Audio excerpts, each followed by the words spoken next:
Well, our next guest, a rising country artist who has made his way from small-town Texas to Nashville's Music Row. He recently released his debut album titled Feather in the Wind, which focuses on self-discovery and finding peace and perseverance. And we are excited to have him here in the studio. Garrison Nunn, what a pleasure, my friend. Thank you for having me. It's such a pleasure. You know, first of all, let's address where you're from. Montgomery, Texas, right? Just outside of Houston. Yes. Big music area. I mean, you get a lot. I feel like all of Texas is all music. Well, you know, I grew up playing wine bars out in Montgomery, actually. Really? And it was really great. They have all kinds of festivals there every now and then. But, you know, I kind of found my footing in those wine bars and just kind of went from there. And now I'm here and it's great, but I do miss Montgomery so much. Yeah, but family's still there though, right? They are. Yeah. I mean, my family's scattered all over Texas, as well as my friends.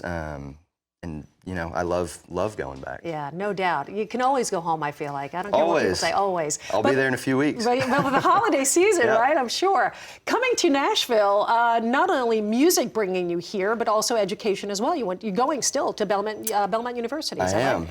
Yes, ma'am. Tell us a little bit about what you're enrolled in. So I started as a biology major, but now I'm in pharmacy school, you know, working towards my doctorate of pharmacy called a PharmD.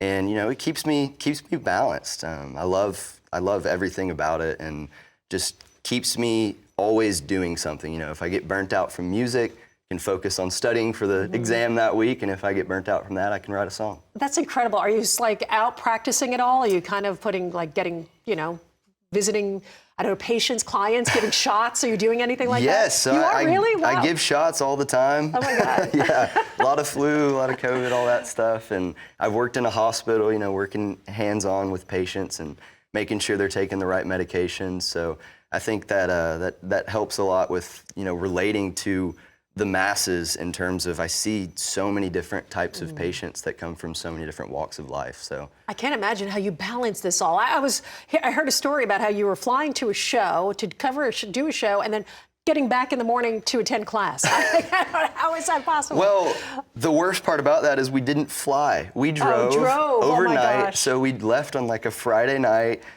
for a show on Saturday and then left Sunday morning, came back here and I had an exam on Monday. So I was just in the car studying the whole time and I did good. I got an A. That's what you call this guy an overachiever. That's all I'm going to say. I'm going on record. Let's talk about the music here. 10 songs on this got me here. Within those lyrics is the lyric Feather in the Wind. There is a lot. I feel like kind of saying don't listen to the negative voices in your head.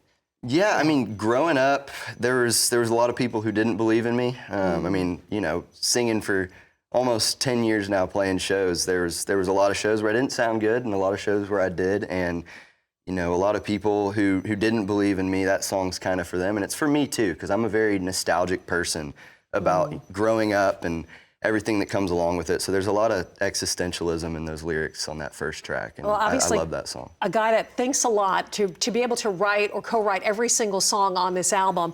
What stands out to me is almost nearly there. For a guy that is so busy as you are, this, I feel like it's a reminder, and we're all guilty of it, slow down, live in the present, don't think about tomorrow. That's kind of the message of the album. I mean, that's something I've struggled with, especially moving from Montgomery where, you know, all my friends are there, and then I moved to Nashville and I don't know really anybody. And so I just kind of felt like I was living my life from moment to moment, not really living and engaging in the present. And so that song's a reminder of that. I think it's a really important one. It was one of the last songs we recorded for the album, and it's such an important one. It reminds me of growing up and going to the deer lease and just wanting to get there and not enjoying the ride with my dad on the way there. And it's like now we live so far away, I would give anything just to go back for that 20-minute ride when I was wishing it would be over. What a great message there. It's unfortunately out of time, but there are so many great songs. Take Me Away, I know, is a very important song to you, and I want people to go on, wherever you stream your music, listen to this album. Full Throttle, too, is one that I loved, and it kind of really wraps up this album and really what this music means to you. Just a pleasure, boy. I mean, the sky's the limit for you and doing it all, really. It's great. Having a career in pharmaceuticals and also music and balancing that. But we wish you much luck. Looking forward to getting you back here in the studio. Yeah, Spend a little more time with this man. Garrison Nunn, everybody. Thank you again, Garrison, for being here.